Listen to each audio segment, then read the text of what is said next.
మరోవైపు కేటీఆర్ విచారణకు special room ఏర్పాటు చేశారు. ముగ్గురు అధికారుల సమక్షంలో కేటీఆర్ విచారణ జరగనుంది.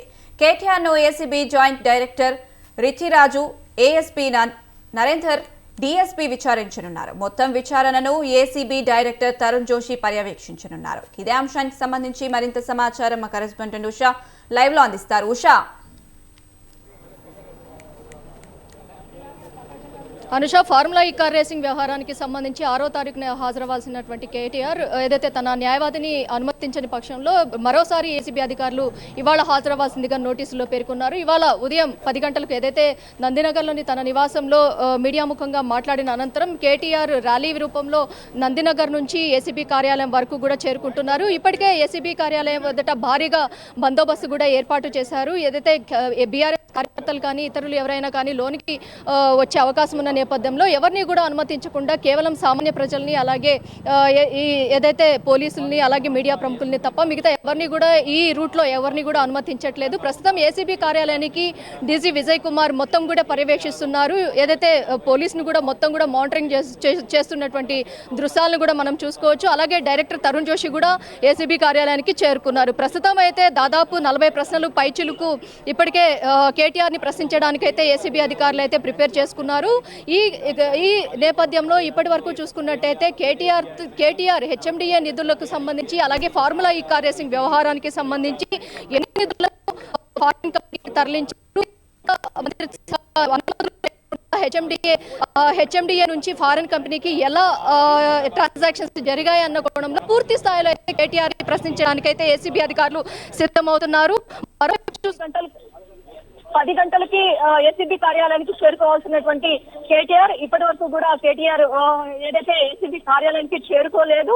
మరి కాసేపట్లోనే దాదాపు 5-10 నిమిషాల్లో అయితే కేటీఆర్ ఇక్కడికి చేరుకునే అవకాశం ఉంటుంది. ప్రస్తుతం ఈ ఫార్ములా కార్ రేసింగ్ వ్యవహారం ఏదైతే ఉందో 4 సార్లు సీజన్ 10 ఫార్ములా ఈ కార్ రేసింగ్ సీజన్ 10 ని 4 సార్లు ఏదైతే నెక్లెస్ రోడ్ వేదికగా నిర్వహించాల్సినటువంటి ఈ రేసింగ్ ఏదైతే ఉందో 2వ రేసింగ్ నుంచి కూడా ఎలక్షన్ కోడ్ అమల్లో ఉన్నప్పటికీ కూడా దీనికి సంబంధించినటువంటి ఆర్థిక లావాదేవీలు, ట్రాన్సాక్షన్స్ మొత్తం కూడా ఎఫ్ఈఓ కంపెనీకి బదలాయించారు. దాదాపు ఇది మొత్తం త్రైపాక్షిక ఒప్పందంగా కుదుర్చుకున్నటువంటి ఈ ఫార్ములా కార్ రేసింగ్ వ్యవహారం ఏదైతే ఉందో ఇందులో దాదాపు చాలా వరకు కూడా అక్రమాలకు పాల్పడ్డారు. దాదాపు 55 కోట్ల దాకా కూడా నిధులు గోల్మాల్ అయ్యాయి అన్న కోణంలోనే ఇప్పటి వరకు కూడా ఏసీబీ అధికారులు గుర్తించారు. ఏసీబీ ఇప్పటి వరకు చూసుకున్నట్టయితే దానకిషోర్ స్టేట్మెంట్ ని పూర్తి స్థాయిలో కంప్లైంట్ గా ఉన్నటువంటి దానకిషోర్ స్టేట్మెంట్ ని పూర్తి స్థాయిలో రికార్డు చేసింది. అనంతరం నిన్న చూసుకున్నట్టయితే ఏటుగా ఉన్నటువంటి అరవింద్ కుమార్ ని పూర్తి స్థాయిలో అయితే దర్యాప్తు చేసింది. అరవింద్ కుమార్ దగ్గర నుంచి దాదాపు కొన్ని ఎవిడెన్సెస్ ఏవైతే ఉన్నాయో ఏసీబీ అధికారుల దగ్గర ఉన్నటువంటి హెచ్ఎండిఏ నిధులకు సంబంధించి కావచ్చు, అలాగే కేటీఆర్ తర్వాత కీలక వ్యక్తిగా ఈ ఫార్ములా ఈ కార్ రేసింగ్ లో ఉన్నటువంటి వ్యక్తి అరవింద్ కుమార్ స్టేట్మెంట్ మొత్తాన్ని కూడా రికార్డు చేసినటువంటి అధికారులు మొత్తం ఇవన్నీ కూడా ఏదైతే దానకిషోర్ స్టేట్మెంట్, అలాగే అరవింద్ కుమార్ స్టేట్మెంట్ ఈ రెండింటిని బేస్ చేసుకుని ఇవాళ కేటీఆర్ ని పూర్తి స్థాయిలో విచారించడానికి అయితే సిద్ధమవుతున్నారు. కేటీఆర్ తో పాటు తన అడ్వకేట్ ఎవరైతే ఉన్నారో అడిషనల్ అడ్వకేట్ జనరల్ రామచంద్రరావు కూడా నిన్న హైకోర్టు అనుమతించింది. కాబట్టి వర్చువల్ గా ఏదైతే విజువలైజేషన్ లో మాత్రమే కేటీఆర్ విచారణ మొత్తాన్ని కూడా ఏదైతే రామచంద్రరావు వీక్షించడానికి వీలుంది. అలాగే ఎక్కడ కూడా ఫిజికల్ గా కేటీఆర్ పక్కనే కూర్చొని ఏదైతే వాళ్ళు అడిగేటటువంటి ఏసీబీ అధికారులు ప్రశ్నించేటటువంటి ప్రశ్నలు ఏవైతే ఉన్నాయో వాటన్నిటినీ కూడా వినే అవకాశం కానీ, ఆడియో కానీ, వీడియో కానీ, ఆడియో వినే అవకాశం కానీ కేటీఆర్ కు లేదు. కేవలం వీడియోలో విజువలైజేషన్ రూపంలో మాత్రమే కేటీఆర్ తరపు న్యాయవాది మొత్తం కూడా వినవచ్చు. ఇది మొత్తం కూడా ప్రొసీడింగ్స్ లో భాగంగా కోర్టుకి ప్రొడ్యూస్ చేయాల్సిన నేపథ్యంలో ఆడియో వీడియో రికార్డు మొత్తం కూడా ఏసీబీ అధికారులు తీసుకునే అవకాశం ఉంటుంది కేటీఆర్ దగ్గర. కేటీఆర్ ని సుదీర్ఘంగా ఈ రోజు పూర్తి స్థాయిలో అయితే అధికారులు విచారించనున్నారు.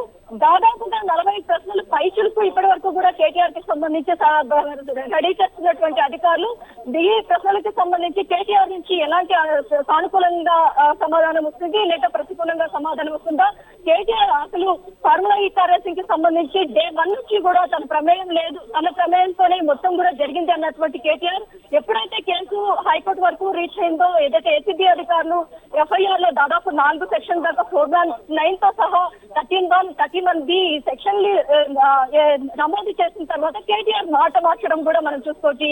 నిధుల గోల్మాల్ కి సంబంధించి తన ప్రమేయం లేదు, కేవలం హెచ్ఎండిఏ అధికారులకే ఇది నిర్ణయం ఉంటుందన్న కోణంలో కూడా అతను కూడా మాట మార్చిన విధానం కూడా మనం చూసుకోవచ్చు. మొత్తం మీద చూసుకున్నట్టయితే ఈ వ్యవహారంలో ట్విట్ ప్రోకో భారీ స్థాయిలో జరిగింది అన్న కోణంలో కూడా ఇప్పటికే అనుమానిస్తున్నటువంటి ఏసీబీ అధికారులు ఈ రోజు పూర్తి స్థాయిలో కేటీఆర్ ని కనుక విచారిస్తే చాలా వరకు కూడా సమాధానాలు వచ్చే అవకాశం ఉంది. కేటీఆర్ దగ్గర నుంచి హెచ్ఎండి నిధులకు సంబంధించి ఆర్థిక శాఖ అనుమతి లేకుండా ఎలా దీన్ని అప్రూవల్ చేశారు, ఆర్బీఐ గైడ్ లైన్స్ ఏదైతే ఆర్బీఐ నిబంధనలు ఉల్లంఘించి మరి నిధులు మొత్తం కూడా ట్రాన్సాక్షన్స్ జరిగాయి అన్న ఆరోపణలు కూడా ఉన్నాయి. కాబట్టి ఈ మొత్తం వ్యవహారానికి సంబంధించి కేటీఆర్ దగ్గర నుంచి పూర్తి సమాచారాన్ని అయితే ఈ రోజు రాబట్టనున్నారు. ఏకపక్షంగా కేటీఆర్ ఒక్కరే అప్పటి మున్సిపల్ శాఖ మంత్రిగా ఉన్నటువంటి కేటీఆర్ ఈ మొత్తం వ్యవహారంలో కూడా కర్తకర్మ క్రియగా ఉన్నట్లుగానే తెలుస్తోంది. ప్రస్తుతం కేటీఆర్ కి సంబంధించి ఎలాంటి ప్రశ్నలు సంధిస్తారు, కేటీఆర్ ఏదైతే నిన్న ఇచ్చినటువంటి దానకిషోర్ స్టేట్మెంట్ కావచ్చు, అలాగే అరవింద్ కుమార్ దగ్గర నుంచి తీసుకున్నటువంటి స్టేట్మెంట్ కావచ్చు. Right Usha, thank you.